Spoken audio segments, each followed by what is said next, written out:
नमस्कार वीएलई बंधुओं। तो आज हम लोग देखेंगे सीएससी में अवेलेबल एलआईसी न्यू जीवन मंगल, जिसका टेबल नंबर 940 है। उससे हम लोग पॉलिसी कैसे बनाएंगे। तो सबसे पहले हम लोग गूगल में डिजिटल सेवा पोर्टल ओपन कर लेते हैं। उसके बाद अपना सीएससी आईडी और पासवर्ड डालकर लॉगिन कर लेंगे। लॉगिन हो जाने के बाद इंश्योरेंस टैब पे क्लिक करेंगे, फिर लाइफ इंश्योरेंस में क्लिक करेंगे। उसके बाद एलआईसी माइक्रो इंश्योरेंस पॉज पे क्लिक करेंगे, फिर डिजिटल सेवा कनेक्ट बटन पे क्लिक करके पोर्टल लॉगिन कर लेंगे। अब माइक्रो इंश्योरेंस प्लान से हम लोग एलआईसी न्यू जीवन मंगल, जिसका टेबल नंबर 940 है, क्लिक करेंगे। यहाँ हमें ग्राहक का जन्म तिथि, उसका जेंडर, प्रीमियम पेमेंट टर्म मतलब कितने साल के लिए वो कस्टमर पेमेंट करेगा, और उसका सम एश्योर्ड, फिर पेमेंट मोड मतलब मंथली क्वार्टरली कस्टमर के हिसाब से चूज़ करके फिर आगे बढ़ेंगे। यहाँ हमें पॉलिसी में लगने वाला प्रीमियम दिखाएगा। उसके बाद वैलिडेट करके हम प्रपोजल फॉर्म में आ जाएंगे।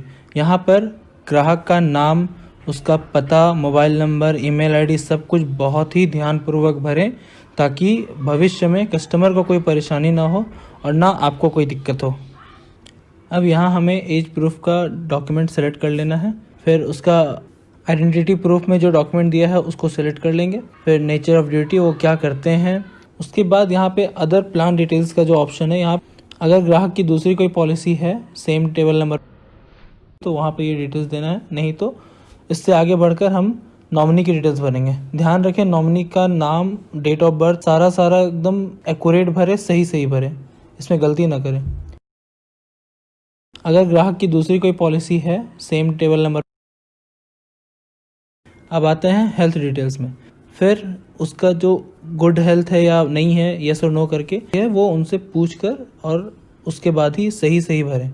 अगर गलत भरने से बाद में क्लेम में दिक्कत आ सकती है, जिसकी वजह से कस्टमर को दिक्कत हो सकता है। डिटेल्स के बाद अब है बैंक अकाउंट डिटेल्स। यहाँ पर कस्टमर का नाम, account number, IFSC code, account का टाइप क्या है, सेविंग्स या करेंट, वो डालकर फिर हम लोग आ जाएंगे एजेंट कॉन्फिडेंशियल रिपोर्ट में। उसके बाद स्टेट ऑफ हेल्थ मतलब आपका स्वास्थ्य कैसा है। उसके बाद जो एलए टाइम पीरियड है, यहाँ पर ये डालेंगे कि आप उस कस्टमर को कितने दिनों से जान रहे हैं, ठीक है। उसके बाद कस्टमर का आइडेंटिफिकेशन मार्क, कोई एक मार्क होगा, वो कस्टमर का आइडेंटिफिकेशन मार्क यहाँ डालना है। फिर यहाँ पर कुछ क्वेश्चन दिया गया है जिसे आप अच्छे से पढ़ के ध्यानपूर्वक उसको भरें। इसके बाद टर्म्स एंड कंडीशन को एक्सेप्ट करके प्रोसीड कर दें। ये है प्रपोजल व्यू कॉलम। यहाँ पर हम लोग क्या करेंगे, सारा जो डिटेल्स हमने भरा है उसे पहले हम वेरीफाई कर लेंगे। अगर कहीं पे कुछ अगर गड़बड़ है कि अगर हमने कुछ गलत टाइप कर दिया है या गलत क्वेश्चन का आंसर दे दिया है, तो हम यहाँ नीचे में एडिट में जा करके उसको एडिट कर सकते हैं। जैसा कि हमने सारा कुछ मिला लिया है, तो हम कंसेंट को एक्सेप्ट करके फिर यहाँ पे सबमिट कर देंगे। उसके बाद हम पे बटन पे क्लिक करके फिर सीएससी वॉलेट से अपना पेमेंट कर लेंगे। पेमेंट करने के बाद ये हमें प्रपोजल फॉर्म पेज पे ले आएगा। यहाँ हमें click to view proposal form पे क्लिक करके कस्टमर का प्रपोजल फॉर्म डाउनलोड कर लेंगे। उसके बाद उसको प्रिंट करके कस्टमर का फ़ोटो और कस्टमर का सिग्नेचर, फिर एक खुद सिग्नेचर करके देन उसको स्कैन कर लेंगे, जिसे हमें अपलोड करना है, जैसा कि हमने यहाँ पे किया हुआ है। अगर कोई इलिटरेट है जो साइन नहीं कर सकता है, तो उसका वहाँ पे हम लोग थंब इम्प्रेशन लेंगे और उसके बाद डिक्लेरेंट का सिग्नेचर लेंगे। फिर यहाँ पे वीएलई का सिग्नेचर कर लेंगे, यहाँ पे फिर कस्टमर का सिग्नेचर करवा लेंगे। उसके बाद उसको अपलोड कर देंगे। ध्यान रहे किसी भी डॉक्यूमेंट का साइज़ 3 MB से ज़्यादा का नहीं होना चाहिए, जैसे फ़ोटो, सिग्नेचर, कस्टमर का आधार कार्ड, पैन कार्ड, उसका बैंक का पासबुक, फिर हमने जो PDF जो स्कैन किया है वो कोई भी 3 MB से ज़्यादा का नहीं होना चाहिए। आप डॉक्यूमेंट चाहे तो इस SSID के द्वारा बाद में भी अपलोड कर सकते हैं।